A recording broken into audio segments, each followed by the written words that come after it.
Tu vas penser à quelque chose dans les 5 prochaines secondes. Ne pense pas à un éléphant rose. Tu as pensé.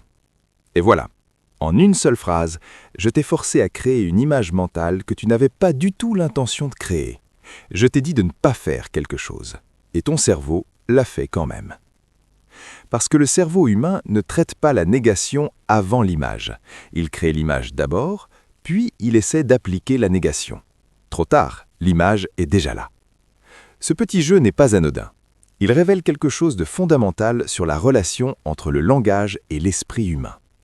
Les mots ne décrivent pas ta réalité, ils la créent. Et si c'est vrai, si les mots que tu utilises quotidiennement créent littéralement la réalité dans laquelle tu vis, alors la question qui suit est vertigineuse. Qui choisit les mots que tu utilises? Le langage n'est pas un outil, c'est une prison. Le philosophe Ludwig Wittgenstein, l'un des esprits les plus acérés du XXe siècle, a écrit une phrase qui a bouleversé la philosophie du langage. « Les limites de mon langage sont les limites de mon monde. » Lis ça lentement. « Les limites de mon langage sont les limites de mon monde. » Pas les limites de ma capacité à exprimer mon monde, les limites de mon monde lui-même. Parce que ce que tu ne peux pas nommer, ce que ton langage ne peut pas capturer, n'existe pas vraiment pour toi. Ou plutôt, ça existe, mais tu ne peux pas y penser clairement. Tu ne peux pas l'analyser. Tu ne peux pas agir sur it de façon délibérée. Pense à quelqu'un qui n'a pas le mot « anxiété » dans son vocabulaire. Il ressent quelque chose, une tension, une peur diffuse, un malaise, mais sans le mot, il ne peut pas identifier précisément ce qu'il ressent. Il ne peut pas l'observer avec distance. Il ne peut pas le communiquer clairement à quelqu'un d'autre. Il ne peut pas chercher des solutions parce qu'il ne peut même pas formuler le problème. Le mot « anxiété » ne crée pas le sentiment, mais il crée la capacité de le gérer. Et ça vaut dans l'autre sens aussi.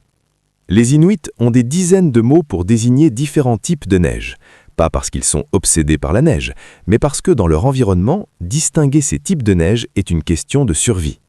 Et leur langage leur permet de percevoir des différences que quelqu'un d'autre, avec un seul mot pour la neige, ne peut littéralement pas voir. Leur langage crée leur réalité perceptive, et le tien crée la tienne. Les stoïciens avaient compris.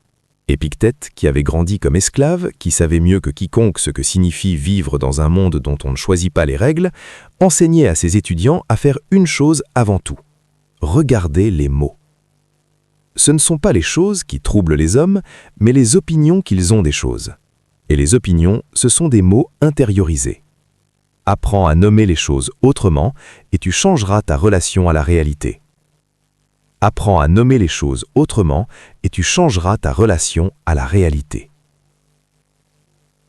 Qui contrôle les mots, contrôle les esprits. Il y a une raison pour laquelle les régimes autoritaires commencent toujours par contrôler le langage. Avant d'emprisonner les corps, ils emprisonnent les mots. George Orwell avait documenté ce mécanisme avec une précision effrayante dans son roman 1984. La novlangue, ce langage artificiel conçu par le régime totalitaire, n'était pas seulement un système de communication, c'était un outil de contrôle mental. En réduisant le vocabulaire disponible pour exprimer la dissidence, le régime rendait la dissidence elle-même impossible à penser. Si tu n'as pas les mots pour formuler une pensée rebelle, tu ne peux pas avoir la pensée rebelle. Ce n'est pas de la fiction dystopique, c'est une description précise de mécanismes que les sciences du langage ont documentés dans des contextes réels. Les entreprises utilisent le même mécanisme. Quand une entreprise appelle des licenciements massifs une restructuration ou une optimisation des effectifs, elle ne sait pas seulement de ménager les sensibilités, elle tente de modifier la façon dont tu traites mentalement l'information. Le mot licenciement active des associations émotionnelles précises. Le mot restructuration active d'autres associations, plus neutres, plus techniques, moins chargées de sens humain. Même réalité, mots différents, réponses émotionnelles et cognitives radicalement différentes. Les politiciens le savent, les publicitaires le savent, les manipulateurs affectifs le savent, et la grande majorité des gens ne le savent pas. Sénèque, qui avait observé avec une acuité remarquable les mécanismes de la cour impériale romaine, l'un des environnements les plus politiquement chargés de l'histoire, écrivait à Lucilius « Prends garde aux mots qu'on te donne pour nommer les choses. Ce n'est pas anodin. Celui qui te donne le mot te donne aussi la façon de voir. Et celui qui te donne la façon de voir te gouverne, même si tu crois être libre. Celui qui te donne le mot te gouverne. Le langage que tu utilises contre toi-même. Mais le contrôle le plus insidieux par le langage, ce n'est pas celui que les autres exercent sur toi, c'est celui que tu exerces sur toi-même. Écoute le langage que tu utilises intérieurement quand quelque chose va mal. Je suis nul, je ne suis pas fait pour ça, je rate toujours tout, je suis trop sensible, je n'y arriverai jamais. Ces phrases, tu les as probablement dites ou pensées des centaines, peut-être des milliers de fois. Et à force de les répéter, elles ne sont plus des jugements sur une situation, elles sont devenues des définitions de toi-même. Tu ne dis plus « j'ai échoué à cette tâche », tu dis « je suis quelqu'un qui échoue ». Tu ne dis plus « j'ai eu peur dans cette situation », tu dis « je suis quelqu'un de peureux ». Cette différence de langage entre décrire un comportement et définir une identité est l'une des distinctions les plus importantes que la psychologie cognitive ait jamais documentées. Parce que les comportements peuvent changer, les identités résistent au changement. Dès que tu te définis par un langage identitaire négatif, « je suis quelqu'un qui », tu actives dans ton cerveau un mécanisme de cohérence identitaire. Ton cerveau commence à chercher des preuves qui confirment cette définition, il filtre les preuves contraires, il construit une histoire cohérente dans laquelle ta définition de toi-même est vraie. Et tu deviens de plus en plus ce que tu dis être. Marc Aurèle, qui gouvernait l'empire le plus puissant du monde tout en combattant constamment ses propres tendances à la colère, à la mélancolie, au découragement, avait une pratique précise pour contrer ce mécanisme. Il choisissait délibérément les mots qu'il utilisait pour se parler à lui-même. Ne dis pas que les choses sont mauvaises, dis qu'elles sont difficiles. Ne dis pas que tu es faible, dis que tu es en train d'apprendre à être fort. Les mots que tu choisis pour te définir créent la réalité dans laquelle tu vas vivre. Les mots que tu choisis pour te définir créent la réalité dans laquelle tu vas vivre. Avant de passer à la partie 2, je veux que tu fasses quelque chose. Pense à la façon dont tu parles de toi-même. Pas en public, en privé, dans ta tête. Quel vocabulaire tu utilises pour décrire tes échecs, tes peurs, tes limites? Maintenant, est-ce que ce vocabulaire t'appartient vraiment? Ou est-ce que tu l'as hérité de quelqu'un, un parent, un professeur, quelqu'un qui t'a blessé dans le passé et dont les mots ont survécu dans ta tête longtemps après que la relation s'est terminée? Parce que c'est ça la vérité la plus dérangeante sur le langage intérieur. La plupart des gens ne parlent pas à eux-mêmes avec leurs propres mots. Ils parlent avec les mots de ceux qui les ont blessés. Et tant qu'ils n'ont pas réalisé ça, tant qu'ils n'ont pas décidé de reprendre le contrôle de leur langage intérieur, ils restent prisonniers d'une histoire qu'ils n'ont pas écrite. La partie 2 va t'expliquer comment en écrire une nouvelle.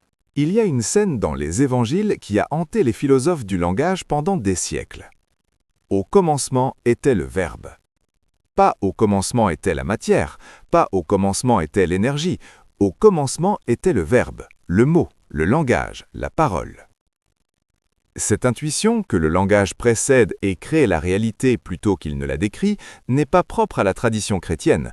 On la retrouve dans les Upanishads hindous, dans la philosophie taoïste, dans la Kabbale juive. Et aujourd'hui, les neurosciences confirment quelque chose de très proche de cette intuition ancienne. Ce que tu nommes, tu peux le maîtriser. Ce que tu ne peux pas nommer, te maîtrise. C'est le principe fondamental de ce que les philosophes stoïciens enseignaient.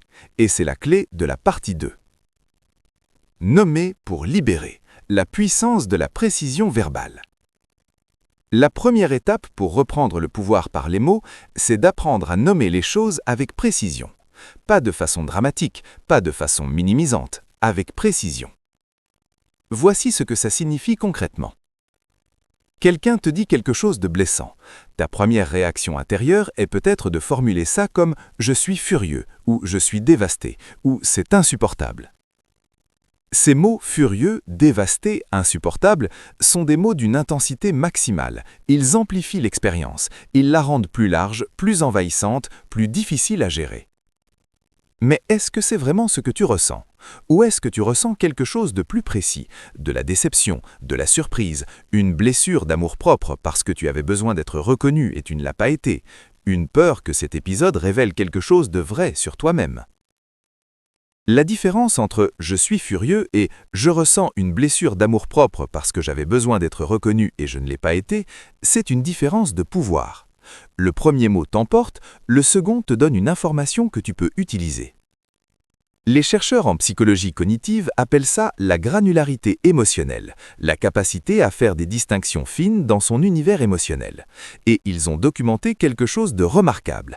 Les personnes qui ont une granularité émotionnelle élevée, qui peuvent nommer précisément ce qu'elles ressentent, gèrent mieux le stress, prennent de meilleures décisions, ont des relations plus satisfaisantes.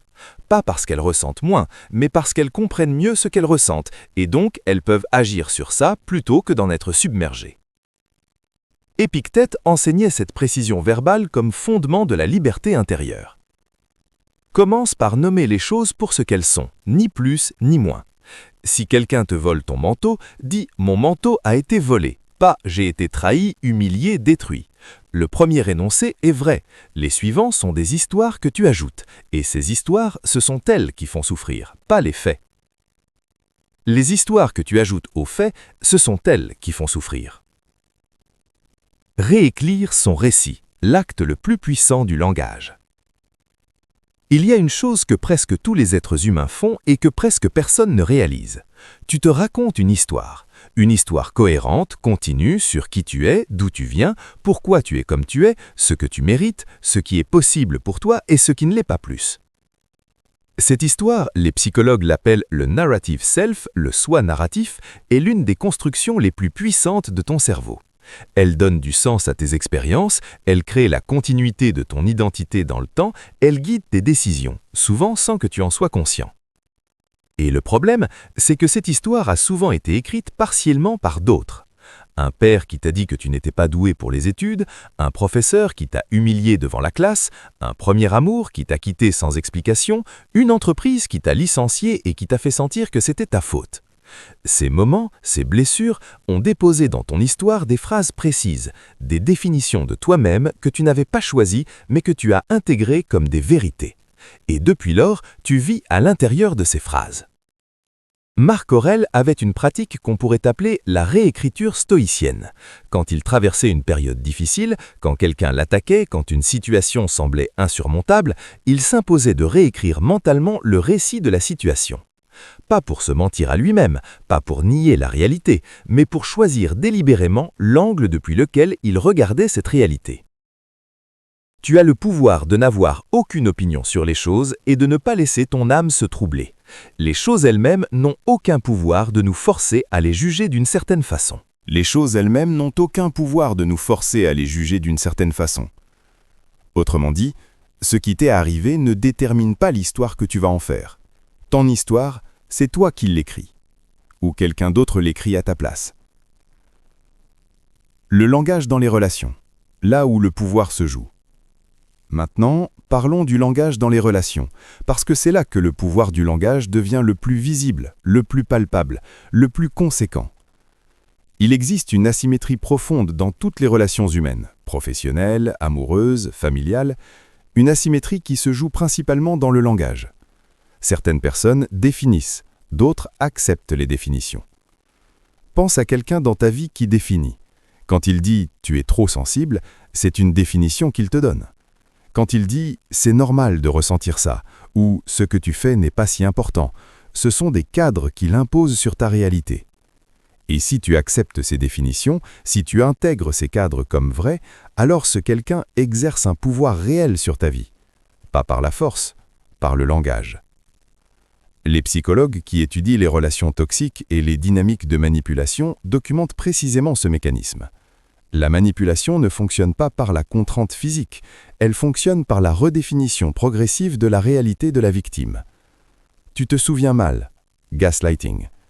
Tu es trop émotif pour voir les choses clairement, délégitimisation. Sans moi, tu ne serais rien, redéfinition de l'identité. Ces phrases ne sont pas des observations neutres, ce sont des actes de pouvoir linguistique. Et y résister vraiment, demande quelque chose que peu de gens développent consciemment. Une conscience de soi suffisamment solide pour distinguer ce qu'on me dit de moi de ce que je suis vraiment. Sénèque formulait cette vigilance avec une clarté tranchante. Toi seul sais ce que tu es. Les autres voient ce que tu parais être. Ne confonds jamais les deux et ne laisse jamais quelqu'un d'autre définir l'un à la place de l'autre. Toi seul sais ce que tu es. Les 3 pratiques du langage conscient. Voici 3 pratiques concrètes pour reprendre le pouvoir sur ton langage et donc sur ta réalité. Pratique numéro 1, l'audit du vocabulaire quotidien. Pendant une semaine, observe le langage que tu utilises pour parler de toi-même et de ta vie. Pas pour te juger, pour t'informer. Quels mots reviennent le plus souvent ? Je dois ou je choisis ? Je ne peux pas ou je n'ai pas encore appris à ? C'est difficile ou c'est impossible ? Ces distinctions semblent mineures, elles ne le sont pas. Je dois aller travailler, crée une réalité de contrainte. Je choisis d'aller travailler parce que ça finance ma vie, crée une réalité d'agentivité. Même action, langage différent, état mental radicalement différent. Pratique numéro 2. La reformulation des moments difficiles. Quand quelque chose de difficile arrive, avant de te permettre de le nommer dans les premiers mots qui viennent, pose-toi une question. Quel est le mot le plus précis et le plus utile pour nommer ce que je vis en ce moment ? Pas le mot le plus dramatique, pas le mot le plus minimisant. Le mot le plus précis et le plus utile. Un échec professionnel devient une information sur ce qui ne fonctionne pas encore. Une relation qui se termine devient une expérience qui m'apprend quelque chose sur ce que je veux vraiment. Une peur devient un signal que quelque chose compte suffisamment pour mériter mon attention. Ce n'est pas de la pensée positive naïve, c'est le refus de laisser le langage automatique définir ta réalité avant que tu aies eu l'occasion de la regarder toi-même. Pratique 3. Réécrire son histoire. Prends une expérience difficile de ton passé, quelque chose qui t'a marqué, blessé, limité, et écris-en 2 versions. La première version, l'histoire telle que tu te la racontes habituellement, avec les mots que tu utilises généralement. La deuxième version, la même expérience racontée depuis l'angle de ce qu'elle t'a appris, de la façon dont elle t'a rendu plus fort ou plus sage ou plus conscient.